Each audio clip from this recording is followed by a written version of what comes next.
And welcome back to Subculture on CentralCoastRadio.com, where we are about to play a very, very special song in just a moment on our show. This is a song that a lot of you will be able to remember from when it first came out in I think the 1980s is when it first came out, but we're actually going to chat to the producer of a reworked version of the track, because this track has been reworked for a very, very special reason. So we thought, without any other further ado, let's get Jane Gazzo, the producer of this new version of Rooms for the Memory, on the phone. Jane, welcome to the program. Hey Dave, it's great to be here. Now, Jane, of course, a lot of our listeners will have grown up listening to you on the radio, but this time you've stepped out into some producing. Tell us a little bit about this very special version of Rooms for the Memory that we're about to hear. Well, Dave, you were right. The original version of Rooms for the Memory came out in the 80s, 1987. It charted top 10. It was INXS frontman Michael Hutchins' only solo hit. When he went outside of INXS, much to INXS management's horror, because they were worried he was going to leave the band. It's a brilliant song, Rooms for the Memory. It was from the Dogs in Space soundtrack, an Australian cult film. Yep. It was kind of like the closing song, and it was written by a man called Ollie Olsen, a composer, electronic music artist called Ollie Olsen, who was the Dogs in Space musical soundtrack, coordinator. Fast forward 2022, I heard some news that Ollie Olsen was not well. He was diagnosed in 2020 with, it's kind of like Parkinson's. It's called multiple system atrophy. We don't know much about it. Unfortunately, Medicare don't know much about it either. They don't have rebates. There is no, because it's not really recognised as a disease as such, you can't get rebates. If you suffer from MSA, you can't get rebates. And Ollie Olsen, who's not only wrote that brilliant tune and oversaw the Dogs in Space soundtrack, but has been in so many bands since the mid-70s with Roland S. Howard in a band called the Young Charlatans. And there was a band called No in the 80s, all very experimental outfits, which, some of your audience may not know, which is understandable. He's always been on the cutting edge of electronic and experimental music. In the later, kind of early 90s, he started a band called Matt Q, again with Michael Hutchins. Yep. That record was fantastic. There's a couple of great songs from the Matt Q record, but again, INXS management were kind of worried that Michael would go off and do this solo thing or this Max Q thing. So again, didn't really get the credence it deserved. So anyway, I found out Ollie was not well. I thought, oh my goodness, how can we help Ollie, because he's given so much to Australian music. He's wheelchair bound now, unfortunately, and losing more mobility. It's a degenerative disease. And I thought, why not start a GoFundMe where we could raise money not only for him and his long-term carer, Jane, and partner, but also perhaps put some money aside to redo Rooms for the Memory. And that's how it came about. Now, this is not just one track either. This is actually 6 different tracks. Tell our listeners a little bit about the 6 different tracks as part of this project. Yeah, so it's coming out on the 14th of July as either a vinyl or a CD release. And basically, we got out a leader from Magic Dirt to sing the Michael Hutchins part of the song, Rooms for the Memory, the vocals, if you like.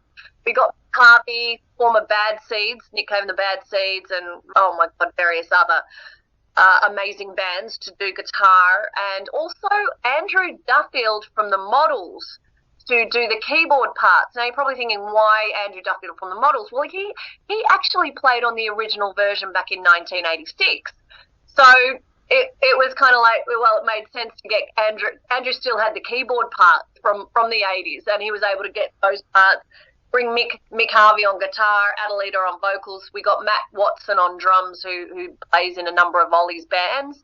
And so we recorded the track. So we've got that version. We also decided to put the original Michael Hutchins version on. It's been kind of updated, if you like, production-wise, by Nick Launay, who again produced the original Rooms for the Memory, and he produced this one with Adelita. We got Cav Temperley from Eskimo Joe to rework one of Ollie's other well-known songs from the Dogs in Space soundtrack called Win-Lose, and that's brilliant. We put the original Win-Lose, and then there's a couple of other versions of Rooms for the Memory. So, look, it's good bang for your buck, Dave. Definitely. It definitely is. Now, Dogs in Space is such an iconic Australian film. We actually had a discussion a few weeks ago on our film show about the fact that it was the most stolen VHS from video libraries in Melbourne because it was so difficult to find your own copy. But tell us about your own journey with the film. When did you first discover Dogs in Space as a film lover?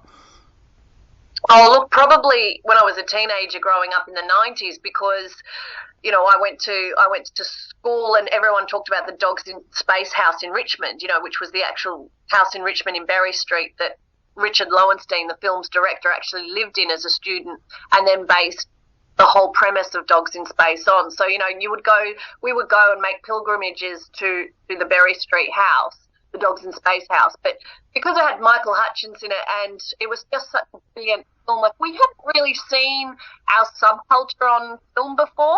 Yeah.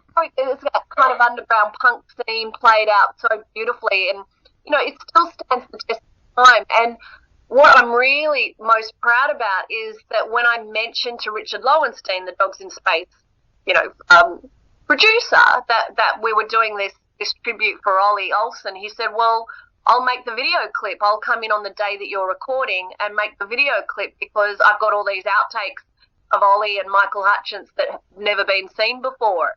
And I just thought, oh my goodness, what a gift. You know, it's Richard Lowenstein, you know, involved in Dogs in Space and now doing this video clip for Rooms for the Memory. So we were just so lucky. Yeah, I mean, God, I bow down to Richard Lowenstein. He's such a brilliant cinematographer. Definitely. And what was it like bringing all of these people together to work on this project? Because, of course, there would have been somber moments, but what was it like getting everybody together in the studio to work on the project that just honours Ollie? Yeah, that's a great question, Dave. I think everyone just loves and respects Ollie so much, and just feel, I think, you know, when you see somebody who's contributed so much and is so loved, you know, kind of suffering with this disease that isn't even recognised by Medicare. You know, I think it was at times both hard for us because, you know, it was quite emotional. A lot of us were really emotional on the day. There were a couple of Ollie's friends that were on the periphery, weren't so much involved in the project but wanted to be there on the day, and it was really hard for them. But also this sense of this song needs to have a new life, you know, because I always thought it was such a brilliant song when Michael Hutchence did it that I thought it was completely right for a new lease of life. And with the proceeds going to Ollie to help him pay his medical expenses, I think there was a real sense of hope and just friendship and love. And Ollie's been so touched by all the comments about the video, about the song, and, you know, his GoFundMe page has really been boosted over the last couple of weeks. And I just think, you know, sometimes I think he really did suffer, especially during lockdown. He really did suffer, him and his partner, you know, feeling helpless, I think, and this has just given him a new sense of life. And it's just reminded people about Ollie, you know, that he's always been at the forefront, cutting edge of experimental culture and music. So I think this is a really good way to honour him. And how did you feel when you first heard Adelita singing on this track? Because I had goosebumps when I first listened to the single. Oh, did you, Dave? Yeah. Oh, that makes me so happy to hear. Thank you for sharing that. Yeah, I think I felt like you did. I couldn't imagine anybody singing it. Anybody else? I think it would be. I think if I had got a male singer to sing it, I think people would compare it too much to the Michael Hutchence version, and I think that stands alone on itself by itself. So to get a woman in, and I don't know what I would have done, Dave, if Adelita had said no, or if she was too busy to record on the day. We actually recorded it on what would have been Michael Hutchence' 63rd birthday. It was January 22nd. Oh, wow. So there was a lot of, you know, little like goosebumps moments. You know, it was January 22nd. The place that Sing Sing Studios was is located in Melbourne. it's in a building called the Olsen Building. I mean, what are the chances? I had no idea. Yeah. You know, there was all these little things that were happening that day that were just coincidences. But yeah, hearing it for the first time, I was just in awe. I just think, oh my God, she's nailed it. She's nailed it. Well, I know our listeners are going to be feeling like that in just a moment. But Jane, the big question, where can people go when they want to grab the CD and also the vinyl of this amazing project? Okay, Dave, so it's streaming on all the streaming services at the moment, so you can download it, obviously, on any streaming service. But to buy the physical release, it's out July 14, and you can pre-order it now. If you want the vinyl, which is beautiful and has liner notes on it, and it also has pictures of Ollie and Michael Hutchence that Richard Lowenstein's taken, etc. It comes on beautiful red vinyl too. That's available on viciousthreads.com, so you can pre-order that now for the July 14 release. Well, Jane, Threads. Awesome. Well, Jane, thank you so much for taking the time to chat to us today. It's been an absolute honour having you on the show. I know a lot of our listeners out there are going to want to grab that vinyl and are going to want to grab the CD version as well. So thank you so much for what you've done for Ollie, and I'm sure a lot of our listeners are going to support the cause. So thank you.